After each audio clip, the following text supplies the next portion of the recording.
Bilang pamantayan ng boto para sa Hatol ng Bayan 2025, plano ng COMELEC na ibaba ang threshold sa pagbasa ng mga marka sa balota sa darating na eleksyon. Yan ang ulat ni Luisa Erispe.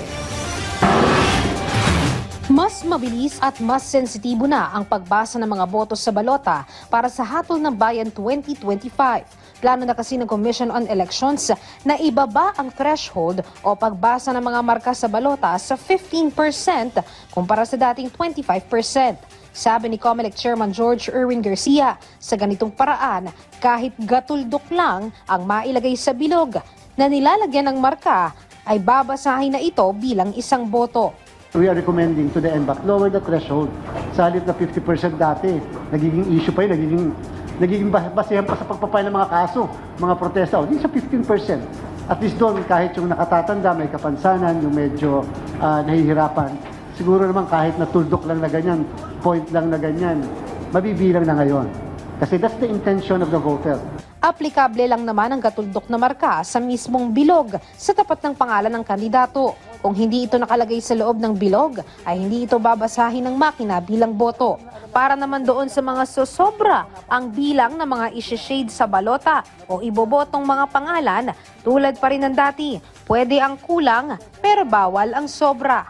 Problema ng mga kababayan natin, lalo na yung mga bumoboto na walang dalang kodigo o walang nakahanda na listahan, magse-shade.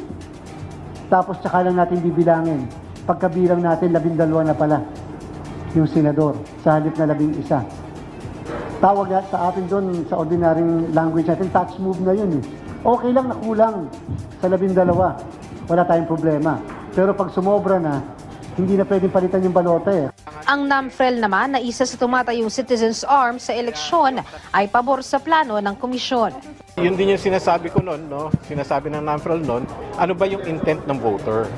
So kung maliit nga lang yung mga markings, halimbawa, consistent, let's say, dun sa 12 posisyon para sa senador, consistent na maliliit yung markings, that already expresses intent of the voter. Sa ngayon, hindi pa pinalang planong ito ng COMELEC. Inaasahang pag-uusapan pa at pagbobotohan pa ito ng COMELEC Anbank. Samantala, binanggit naman ito ng COMELEC bago sila magsagawa ng end-to-end testing para sa gagawing halalan.